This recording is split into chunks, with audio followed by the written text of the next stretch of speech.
I'm not a religious person first. I mean, and I'm nowhere near the position, to say that you guys should do this or you guys should do that.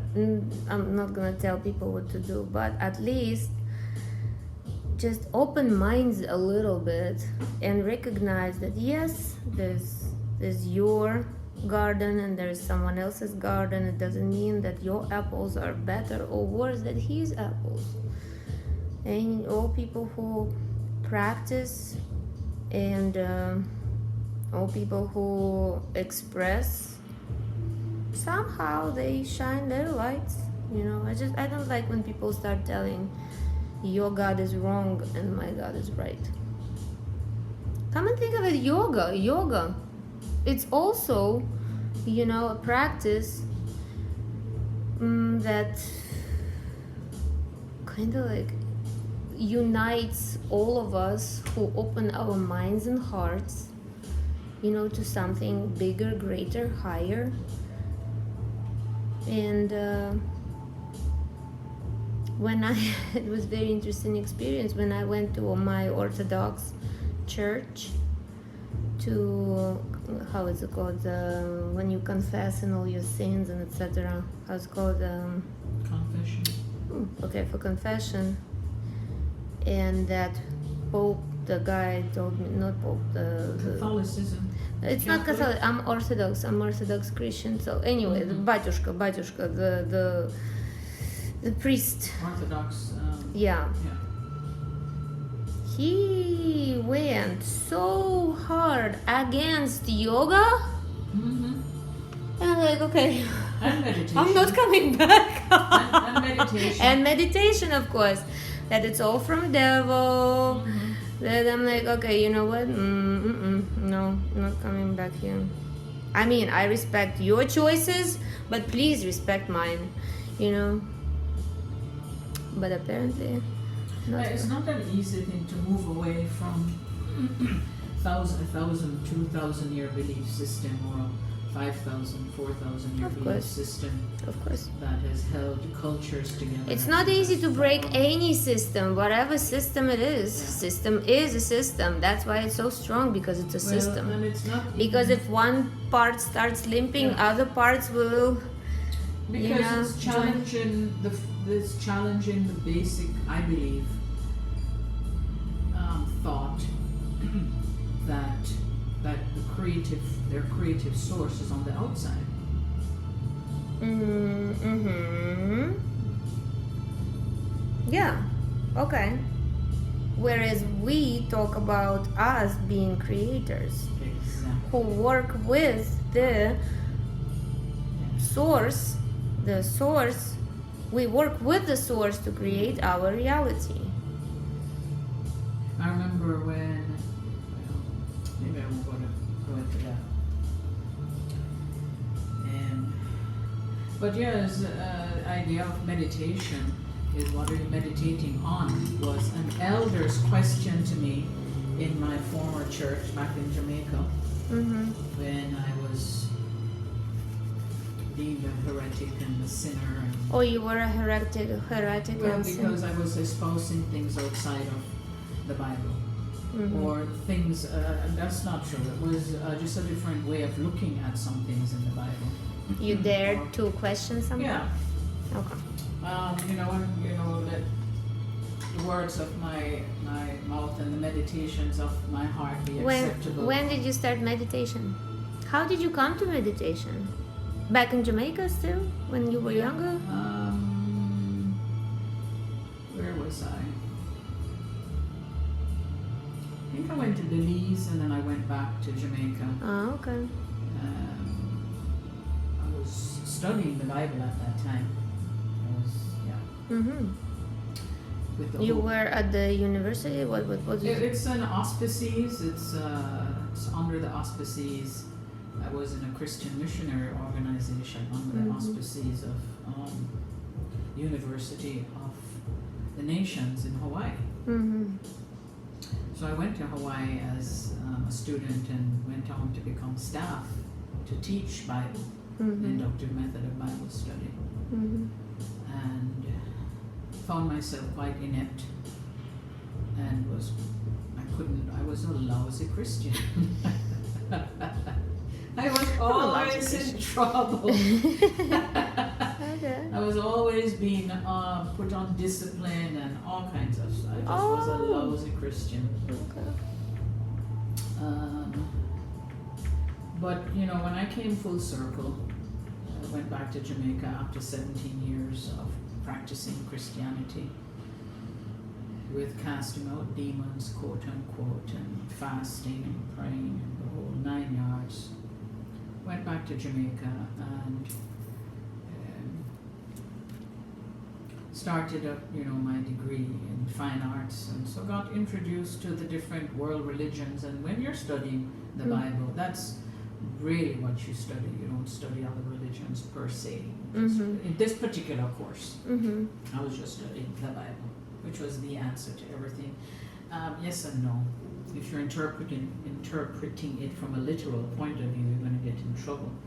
If you're interpreting the Bible from a fundamental point of view, according to Menemenes, I've forgotten his name, the Jewish philosopher, he says you're a damn fool.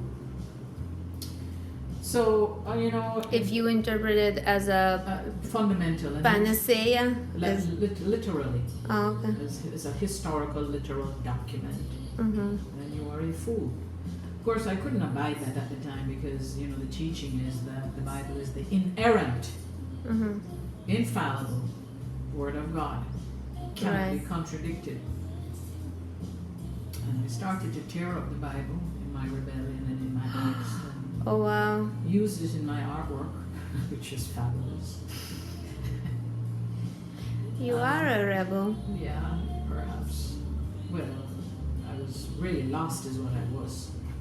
Okay. Lost and angry and well, because when you grow on a pillar, like you have some fundamental base, but then you start questioning it, and then one day you lose it. Well, and the remedy for me was to be quote unquote put on the discipline. So I would be stripped of my role as a teacher or whatever. You were already a teacher when you were disciplined for it? Oh wow. So going back to Jamaica, I enrolled at Edna Manley and started my art quote unquote training. Okay. And got exposed to. Have you found your tribe, the like-minded people who were more free-spirited and open-minded? In the form of one or two people. I don't know that I found a tribe.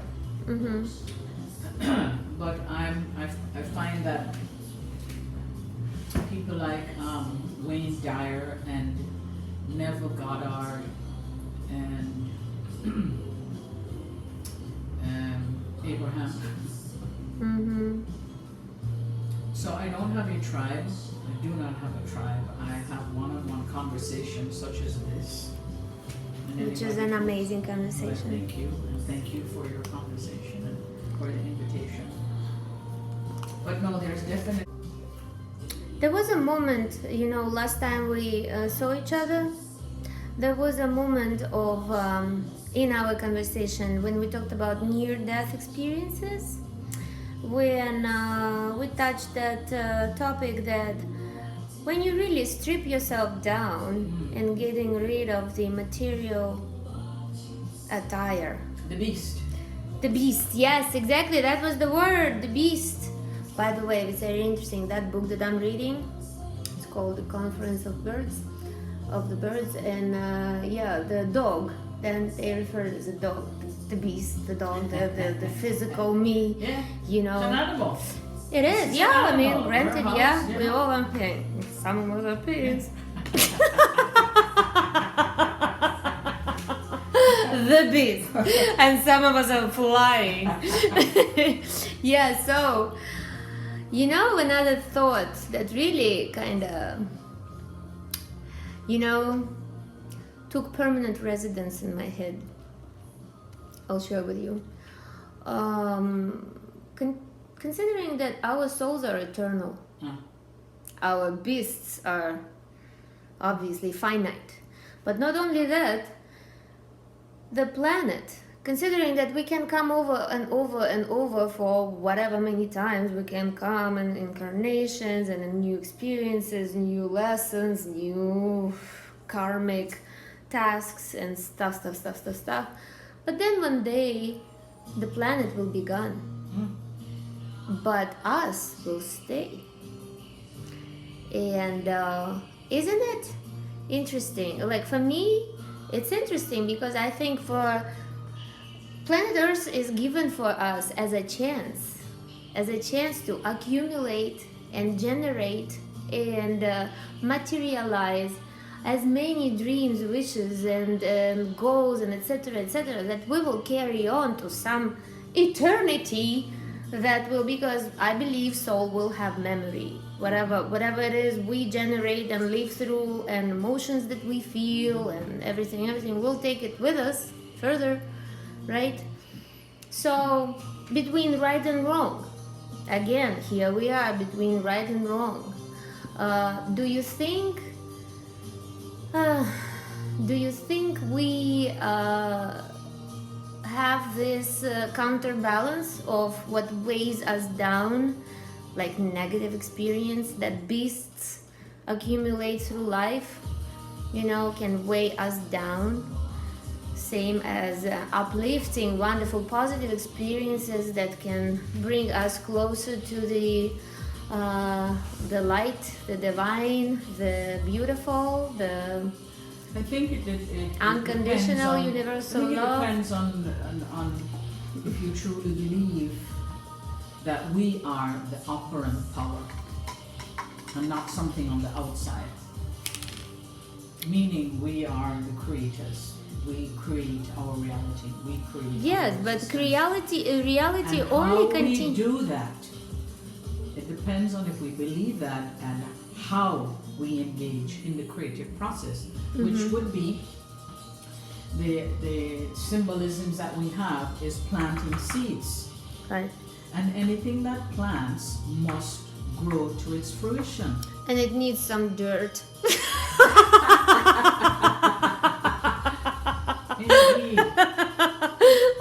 It does. And how are those seeds planted? How do we create? Unless it's a hydroponic. Which is not as effective as the wonderful sunlight, says my herbalist friend in Jamaica who has a wonderful marijuana plantation. Oh, wow. And he has the hydroponic, and he has a natural outside, and he says So natural is always better. Natural is all right. But in our lives up to this point, I'm 60 years old, I have planted many seeds. Right. By nature of my thinking, by nature of my desire. Right. We plant seeds and it must come to fruition because that's the nature of the seed. Inherent in the desire is its fulfillment. Inherent in the seed is its fruit. Say it again. Inherent in our desire is its fulfillment. Mm-hmm. And the desire is the seed. Inherent in the seed is the fruit. Mm-hmm. Okay. And because we are that operant power, we're the farmers, we have planted many seeds, many desires. Mm-hmm. Many of them have come to fruition in the form of either a lapsed bank account, a failed marriage,